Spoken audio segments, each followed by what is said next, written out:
Welcome to the Lechtich Parsha podcast, where we delve into the Torah's timeless wisdom and uncover uplifting and empowering lessons tailored to the challenges of our generation. Good dinner of Shabbos, Parshas Vayera, Tovshin Pevav. I hope you're doing well. I hope you had a wonderful week. This week's shir is sponsored by Yossi and Malki Rob of Tom's River, New Jersey. It's Chus Refuah Shlema of Simcha Ben Shifra. May you have a Refuah Shlema B'Karev. Thank you to our corporate sponsors, the Hassan Zaltz Law Firm, T7 Capital, and Bluestone Brokerage. For future dedications, to sponsor the Lechtich weekly Parsha publication, podcast, video, please reach out to 845-367-2959. I hope you enjoy this week's shir.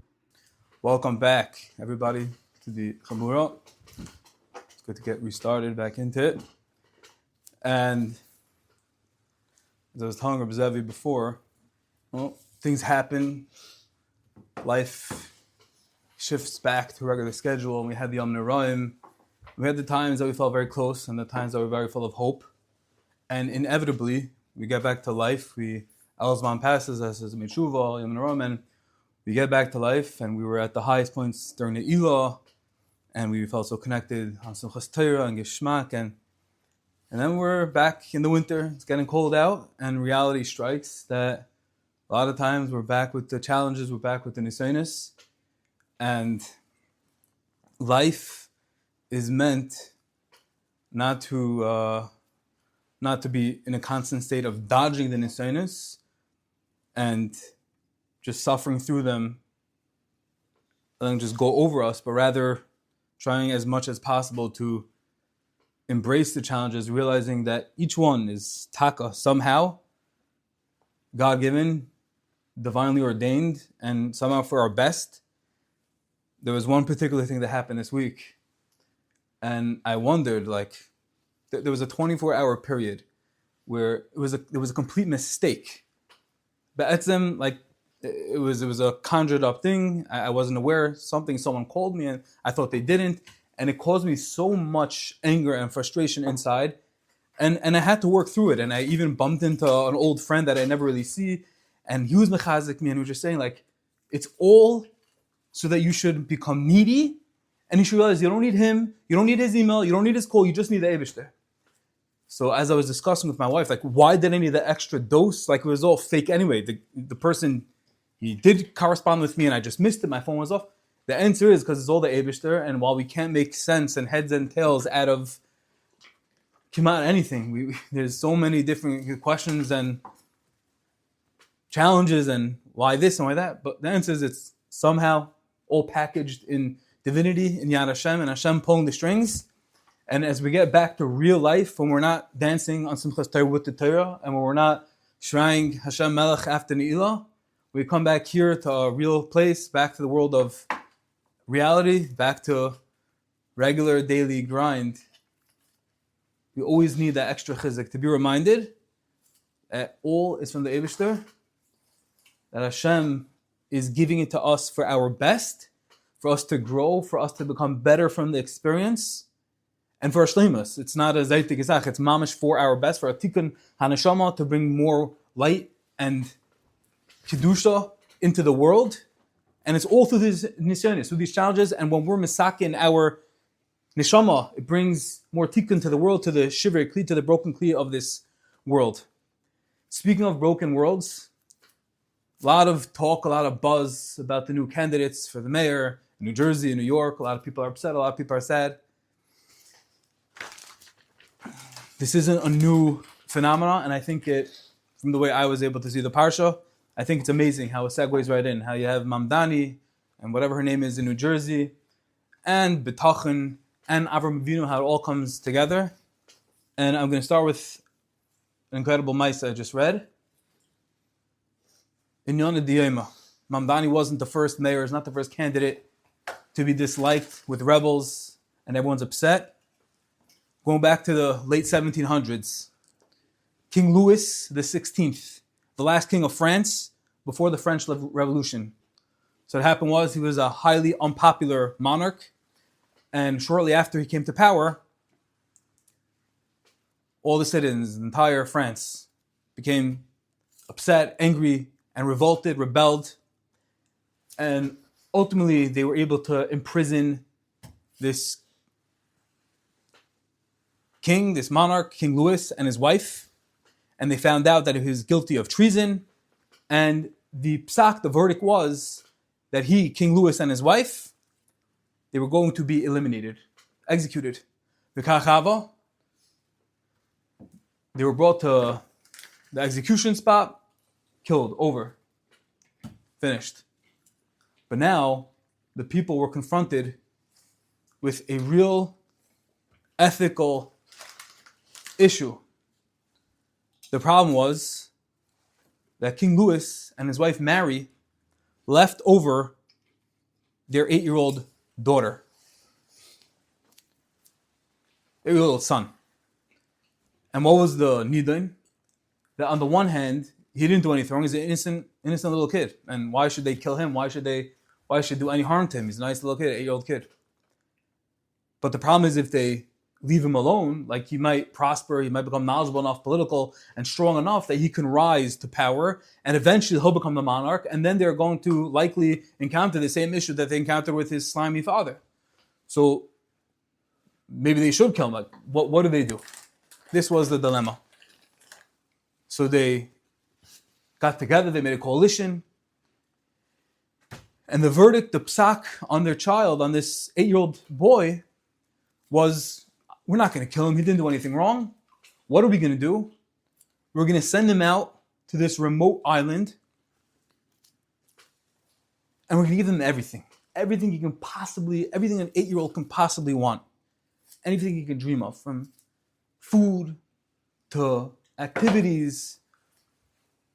These days, skiing, snowboards, hoverboards, charcuterie boards, meat, sushi, everything. Mamash, stuff him.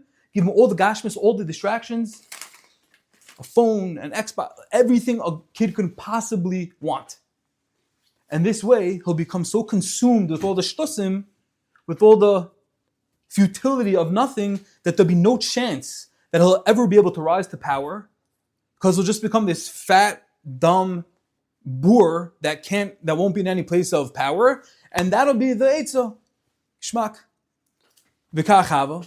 They flew him down on this private jet to this beautiful island, sunny day, palm trees, and they set up a beautiful house for him and loaded it up, stuffed the fridge and the cabinets, everything with food, and ready. This kid was ready to go for his life, and they got all instructors for skiing, so and phones and technology ready to go, SCH cameras, and of course, bookkeeping, perfect. Everything was going to be great. As every new thing when it came out. Vayera Yomim, 6 months later, they wanted to see how this plan that they devised, how's it going, how's it developing. And they were very shocked. They were very shocked to see what happened, what became of the prince. They saw the fridge was closed, the cabinets were shut, didn't touch the technology, didn't go skiing, didn't go snowboarding, didn't take the private jet, didn't utilize anything that he was given the access to. And they asked this little prince, they said, are you just beyond depressed over you mourning over your parents? He said, no. He said, so why? You didn't open the fridge, you didn't see all the meats and the fish and the imported wines, and you didn't eat all the food, and you didn't do the activities? And he said, I didn't indulge. I didn't touch anything. Not because I'm grieving, I'm mourning my parents. I didn't touch anything because I'm the son of the king. I was born the son of the king. I am the son of the king. And I always will be the son of the king. And this was a true story, not just a mashal. And it's mamash us. We can get distracted. Hashem gives us time in this world. Get caught up with mamish, ma'bekach shtusim hevel habalim. And Hashem says, what are you going to do? Are you going to fall? Are you going to stay strong? There's always going to be the curveballs and the distractions and the activities and all the hevel habalim. Are we going to always realize and walk around with the badge of identity that we're the Ben Melech? we're the son of Hashem, and even when it's shver, even when it's hard, this boy was grieving. He was 8 years old and he lost his parents. We realize that we always have the Eibishter and that that's always our identity, regardless the circumstances, no matter how hard it is. And we can always call out to him and always ask him for Zad D'Shmaya, always asking for help. And even when the world seems to be in literal chaos and turmoil, upside down, and there's people that are taking over, Mamdani and he's a socialist, it's all the Eibishter. Hashem put him in charge. It's all in his hand and there's nothing to worry about. That's on a bigger level. But what does that have to do with us? Yeah, so all the Torah just said has to do with us. We have to always realize that the Eibishter is there for us. He always wants us to call out and realize that we carry around this badge of Ben Melech, that we're always dignified, we're always noble, elevated, we're the Ben Melech, but it goes even weiter. It says in this week's parsha, when Hashem came to Avram and told Avram and Sarah, you can have a child, you can have a son. What's the pasuk say? Vayera Hashem al Avram, Lama tzachka Sarah lemar ha'af umnan eiled v'nizakanti. Right? Does it mean Hashem said to Avram, why is it that Sarah laughed? When she laughed, she heard that she's going to have this besura about Yitzchak. Why did he laugh? And Avram said, ha'af umnan eiled v'nizakanti. Is it possible I'm so old and I'm going to have a child? That's the pasuk reading of the pasuk. But says the Baal Shem, the Baal Shem Tov, Dvarim Niflaim, life changer. It's the pasuk shot of the pasuk, but there's deeper relevance for each and every one of us. Bought it in my own Shal Torah, but I saw put down a bunch of other svarim b'shem the Baal Shem. The Zohar, which also it's brought down, Avram Avinu is connected to the Bechina of Neshama. Avram Avinu corresponds to the Neshama of a person. Sarah Imenu corresponds to the Guf of the person. Neshama and Guf. Avram Avinu is the Neshama, Sarah is the Guf. Says the Baal Shem, based on this Havana, on this understanding from the Zohar, he says you have a whole different reading in the pasuk. Read the pasuk. Vatitzchak Sarah bekirba. Sarah was screaming inside, but Sarah is referring to the guf, referring to us. And she says, Acharei baloisi. How is it that after I've been old, my guf is old? It's used. It's been squeezed. Haisali Edna. The guf is still talking and saying, Haisali Edna. How is it possible that I'm going to come out at Tchias HaMesim? Edna means refreshed. Ra'anana means renew, invigorated. How is it possible that my guf, which is so used, it fell with nisyonis, to temptations, to the challenges, it didn't rise to the occasion? How is it possible that Haisa li Edna, that me, the guf, is going to rise in the time of Tchias HaMesim? How am I going to be Zoiche? Why? V'adoini zakein. Because my master, referring to the Yetzer Hara, is Zaken. He's very old. He's been around Mikadem for the beginning of creation, and he knows all the tricks. And he tripped me, and every time I fell. And with all my nisanis and all the package and all the shortcomings and all the failings, I feel like I'm useless. I feel like I have no hope. That's what the Guf says. So what does Hashem say back? Vayomer Hashem el Avram. Avram is referring to the neshama of a person. The neshama says back, no. Ha'af umnam eled. Ha'af umnam eled means referring to Hashem. Hashem creates, is constantly renewing and creating new neshamas. Eled, I'm always creating new. And that's the neshama talking. The neshama saying, I always have the ability to be mechadish. I always have the ability to renew and feel the sense of purpose. And fear zayis to the pasuk. What does the neshama say? What does Hashem say? Va'ani, referring to Hashem in the neshama way, zakanti. I'm older than your tricks of the Yetzer Hara. As much as the Yetzer Hara is bogging you down, as much as the Yetzer Hara is saying that you're noisvarf, that you're lo yitzchak, that you can't do it, that you've fell, that you have a terrible track record, a bad history. Ani zakanti, referring to the neshama. Hashem said, I created a neshama. I'm way earlier. I created the obstacle. I created the nisaynus. And Hashem says, I'm bigger, I'm better. I created your problems and realize that it's me. behind everything. And when you realize that, that's what the pasuk is saying. When you realize that, it's all the Eibishter. And Hashem doesn't give a problem, He doesn't give a challenge to anyone that's bigger than He can handle. No package is ever bigger than a person can hold, than He can handle. And when we realize that, going back to this mashal, to the story with King Louis, we're put out in this random island and we have all these designs and these distractions. Are we going to fall to all the temptations, to the sushi and the boards and the money and the distractions, and the nisayonis and the challenges in our bitachon, and get shaken and lost? Or are we going to say, I'm better? Aniza Kanti, the Eibusha says, I put it all in front of you. I'm older than that, and I'm doing it to make you better.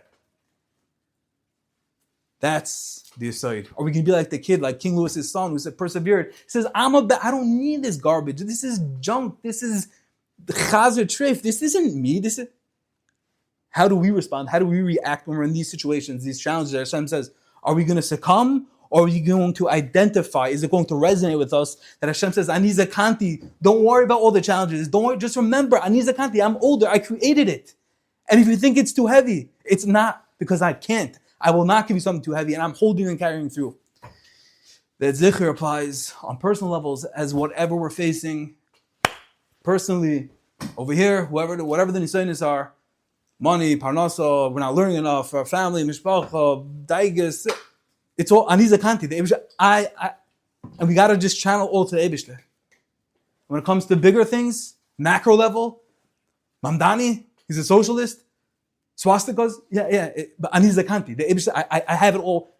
I'm carrying you. And if you realize when we channel all of our angst and worry and fear and anxiety, what's going to be, do we just pick up and move to Florida because that's what people, we moved, Hashem is there too. Hashem's in charge of Florida too, and Hashem could do anything there. It's all the Eibishter. Whereas Vani Zakanti, Hashem is the oldest. He's the beginning of everything. And when we attach ourselves to that, may we be able to get through whatever challenge, whatever nisayon, whatever struggle, and always connect ourselves to the highest source of Eibishter. May He give us bracha, batzlacha, back in real life, in everything and anything that we do. I thank each and every one of you for listening. I hope you enjoyed, and I wish you a wonderful Shabbos.